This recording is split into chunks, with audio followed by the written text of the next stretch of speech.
Guillermo Del Toro confirms himself now he was working on a scrap Star Wars movie about Jabba the Hutt. We learned about this from the producer, right, over the weekend. Now he's finally come out and said it too, so that's cool. He was working on it with David S. Goyer. We designed a great world. We designed great stuff, and we learned.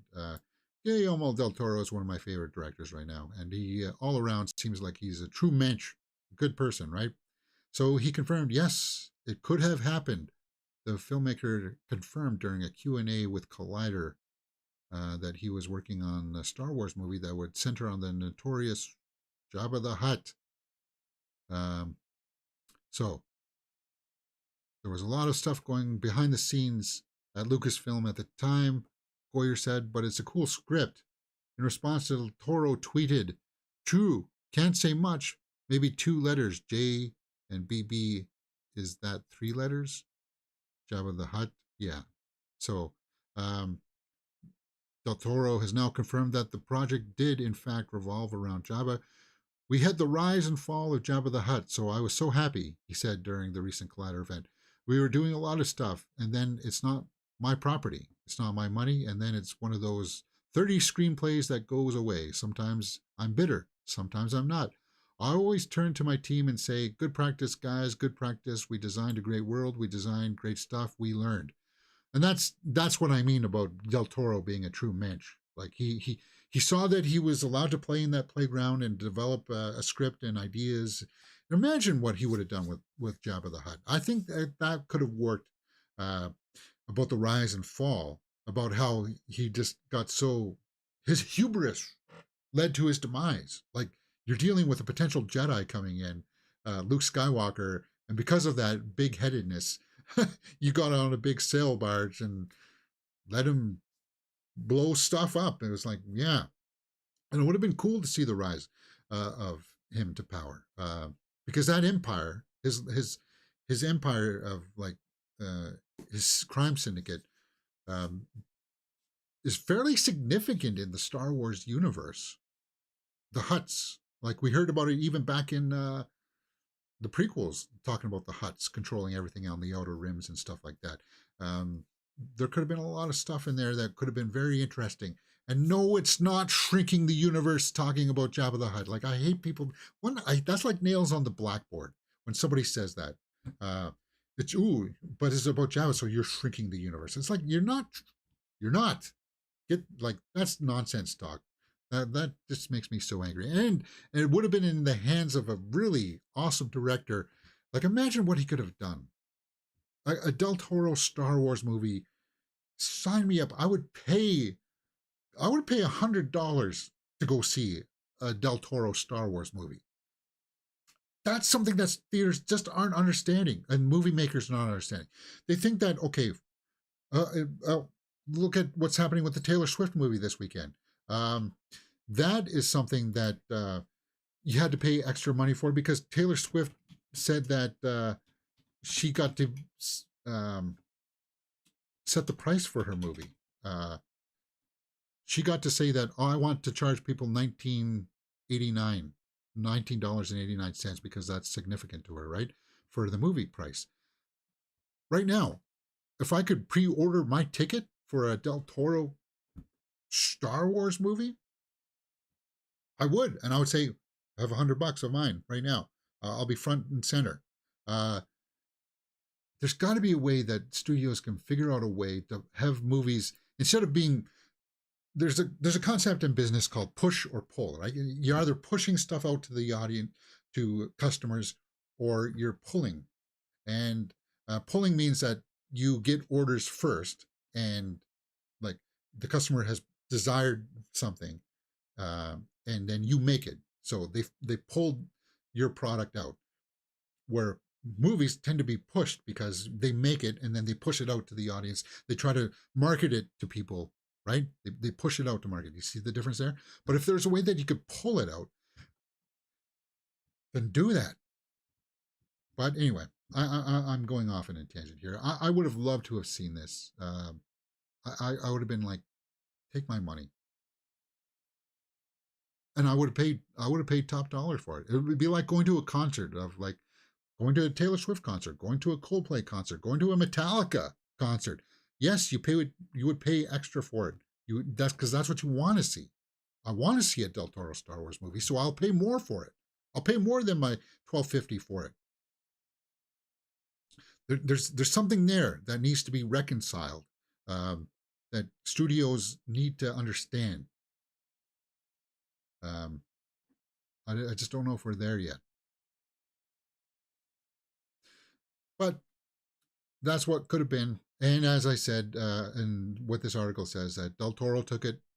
He said it was good practice working with the scripts, designing that world with his team.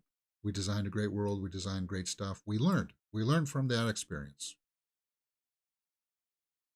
You can never be ungrateful with life, he said. Whatever life sends you, there's something to be learned. So, I trust the universe. I do. Me too. He's talking about like that bigger, higher power kind of thing, right? When something doesn't happen, I go, why? I tried to have a dialogue with myself. Why didn't it happen? And then you swim upstream with the universe, the less you're going to realize where you're going. The less you're going to realize where you're going. You try to aim towards something, but yeah.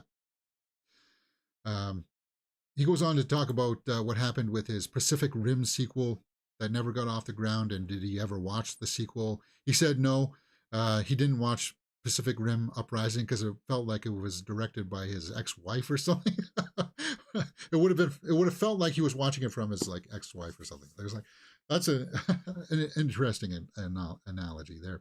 Uh, but yeah, he wanted a bigger budget for Pacific Rim. We know that story. He wanted to go bigger and bolder. And who did he say he wanted to be in it? That caught my eye too. Um, he wanted a big actor in it. Did I pull that story as well? Yeah, he wanted Donnie Yen in Pacific Rim 2. That would have been cool. I would have seen that. uh, Nothing against John Boyega, but man, he was so flat in that movie and was so boring. Pacific Rim 2 is just, that's a rinse and repeat formula that didn't work, man. And it failed to land. It did. So that's why he never did Pacific Rim Rising. Um, and one final one that we did talk about on the weekend. Del Toro is going to begin to filming his Frankenstein movie next year, and he added Christoph Waltz to the cast. So that makes me feel like, I think Andrew Garfield is going to be the monster, and I think Oscar Isaac must be Dr. Frankenstein. And I guess Christoph Waltz is going to be just another uh, person in there. I hope Mia Goth becomes the bride of Frankenstein. You imagine what she could do with that. Um, I'm doing Frankenstein. We're working on it. We shoot in February, and it's going to be a movie I've been wanting to do for 50 years since I saw the first Frankenstein. I had an epiphany, and it's basically a movie that required a lot of growth and a lot of tools so that I couldn't have done it 10 years ago. Now I'm brave or crazy enough um, or something. Whoops. It's Oscar Isaac, Andrew Garfield, Christoph Waltz, Mia Goth, and we're working on it. Again, just because he brings a different vision to the table. And that's what I mean by talking about bringing something different to the screen, is that he's always working at crafting what it's going to look like and feel like. And people may not always like his films, like Crimson Peak. I need to go back and revisit, because I remember I was a little bit harsh on it. But even the ones that are kind of like meh, it's still visually looking, it looks stunning, right? And Del Toro, Frankenstein. Looking forward to it, man. He's always been fascinated by it. And people don't realize this, but like Shape of Water was his version of Creature from the Black Lagoon. Now he's doing Frankenstein. I can't wait to see what if he gets his hands on a Dracula, because he could tell that he was born from like those 30s movies with like Lon Chaney and stuff, and uh, Boris Karloff, right? Like he's very inspired by all that stuff, and that's cool. and he knows his stuff. He goes back and does his research. He's got, it sounds by everything accounts here, he's got a great creative team of writers coming up with ideas. So it's just not him. Um, he's the marshal. He directs things, but he steers things in the right direction. But it's kind of like he's got a team behind him that helps develop these things. Um, we designed a great world, yeah, and I would have loved to have seen that Star Wars. But anyway, enough about Del Toro. What do you guys think about that? Uh, really cool headlines, right? Gladiator 2 is one of my films that I'm really anticipating. Ridley Scott teases Denzel Washington's rich guy with a grudge role. Okay, so is uh, Denzel going to be the bad guy? It sounds like it.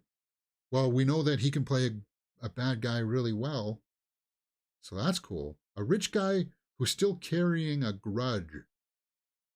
Yes, Gladiator 2 is going to have follow the older version of Lucius, right?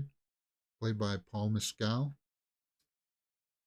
So Scott reveals Washington's character in Gladiator 2 as a rich man with a simmering grudge against his oppressors, promising a compelling narrative that explores his backstory and capture. Oh, maybe he's not the bad guy then. Against his oppressors, promising a compelling narrative that explores his backstory. So is he actually going to be a combatant in the gladiator arenas?